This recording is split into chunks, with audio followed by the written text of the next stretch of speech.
Hello JFM views, எல்லோரும் எப்படி இருக்கீங்க? எல்லோரும் சூப்பராக இருப்பீங்க நம்புகிறேன். எல்லோரும் நல்லா இருப்போம். இன்றைக்கி நம்ம எதை பற்றி பார்க்க போகிறோம் பார்த்தீங்கன்னா, எந்த டாப்பிக்கை பற்றி பேச போகிறோன்னா, ஒரு குட்டி கதையை தான் உங்களுக்கு சொல்ல போகிறேன். என்ன கதை தெரியுமா? இன்றைக்கி ஓணம். ஃபர்ஸ்ட் ஆஃப் ஆல் எல்லாத்துக்கும் ஓணம் தின நல்வாழ்த்துக்கள். குறிப்பாக நம்ம கேரளா ஃப்ரெண்ட்ஸுக்கு நிறைய பேர் நம்ம வீடியோ வந்து ஆஸ்திரேலியா, யூஎஸ் அப்படின்னு சொல்லிட்டு பார்க்குறீங்க, ஸ்ரீலங்கா, ஸ்விஸ் அப்படின்னு சொல்லிட்டு. உங்களுக்கு எல்லாத்துக்கும் ஒரு சிறப்பு வாழ்த்துக்கள்ங்க. வீடியோக்குள்ளே போகலாமா? ஓணம் கதையை பற்றி தான் பார்க்க போகிறோம். பார்க்கலாமா?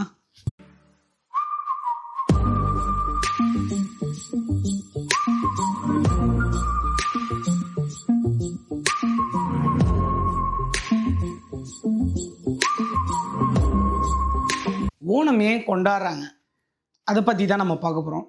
ஓணம் இப்போ பரவாயில்ல எல்லா இடத்துலையும் எல்லா இடத்துலையும் கொண்டாட ஆரம்பிச்சிட்டாங்க. இந்த ஓணம் கொண்டாடுறதுக்கு ஒரு கதை இருக்கும் இல்லையா? அந்த கதையை பற்றி தான் இன்றைக்கி நான் உங்களுக்கு சொல்ல போகிறேன். வாங்க வீடியோக்குள்ளே போகலாம். ஆக்சுவலாக ஓணம் வந்து நம்ம கேரளாவில் ஸ்பெஷலாக கொண்டாடுவாங்க. இப்போ வந்து எல்லா இடத்துலையும் கொண்டாட ஆரம்பிச்சிட்டாங்க. ஓணம் கொண்டாடுறதுக்கு ரீசன் என்ன, அதோட கதை பின்னாடி என்ன இருக்குது அப்படின்னு சொல்கிறதான் நம்ம இந்த வீடியோவில் பார்க்க போகிறோம்.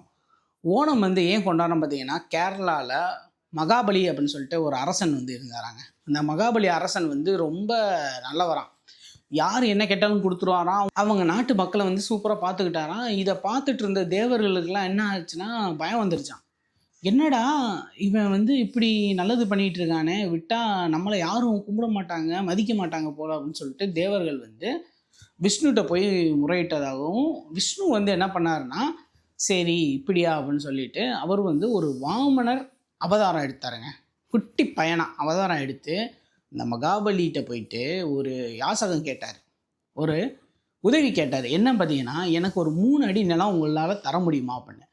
ஸோ நம்ம மகாபலி அரசர் வந்து என்ன பண்ணிட்டார், 3 அடி நிலம் தானே எடுத்துக்கோ பண்ணிட்டார். அந்த வரத்தை வாங்கிட்டு அந்த பிராமணராக போன பிராமணரான்னு தெரியலைங்க, அப்படி போன அந்த குட்டி பையன் இருக்கான்ல, என்ன பண்ணான்னா அப்படியே பெரிய ஆளாயிட்டாராம். ஸோ 1 அடி பூமியிலையும் 1 அடி வானத்துலேயும் வச்சுட்டு 3ஆவது அடிக்கு இடம் இல்லையா. அதுக்கு வந்து நம்ம மகாபலி என்ன பண்ணாருன்னா அவரோட தலையை வந்து கொடுத்தாராம். ஸோ அவர் தலை கீழே வந்து இந்த ஒரு 3ஆவது காலை வந்து வச்சு அந்த 3ஓட கோரிக்கையும் நிறைவேற்றிட்டார். ஸோ இதுக்கு வரமா மகாபலிக்கு என்ன வரம் கொடுத்தாருன்னா, விஷ்ணு நீ இப்படி எனக்கு வந்து கொடுத்தனால உனக்கு வந்து வருஷம் நீ வந்து இந்த பூமிக்கு வரலாம், வந்துட்டு இந்த மாதிரி எல்லாத்தையும் உன்னுடைய மக்கள்லாம் எப்படி இருக்காங்கன்னு பார்த்துட்டு திருப்பி வந்துடலான்ற மாதிரி ஒரு வரம் கொடுத்தாராம். ஸோ இந்த நம்பிக்கையின் அடிப்படையில் தான் கேரளாலேயும் சரி எல்லா இடத்துலையும் சரி ஓணம் வந்து கொண்டாடுறாங்க. இந்த மாதிரி மகாபலி வரும்போது அவங்களுக்கு வந்து பூக்கள் வச்சு அலங்கரித்து என்ட்ரன்ஸில் வெல்கம் பண்ணுறதாகட்டும், 2வது வந்து நல்லா சூப்பராக ஓணம் சத்தியான்னு சொல்லிட்டு வாழை இலையில் நல்ல சாப்பாடு செஞ்சு நிறைய ஸ்வீட்ஸு, பலகாரம், காய்கறிகள் எல்லாமே வச்சு அவரை வந்து வெல்கம் பண்ணுறதாகவும் ஒரு தகவல். இப்போ மகாபலி வந்துட்டார், அவரை வெல்கம் பண்ணிட்டோம், சாப்பாடு முடிஞ்சு. நெக்ஸ்ட் என்ன, ஒரு என்டர்டெயின்மெண்ட்.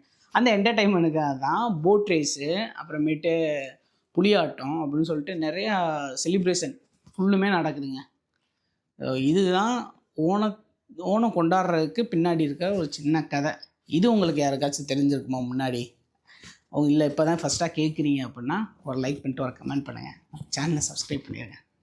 பாய் ஜேஎஃப்எம் வியூஸ், எல்லோரும் சூப்பராக இருங்க.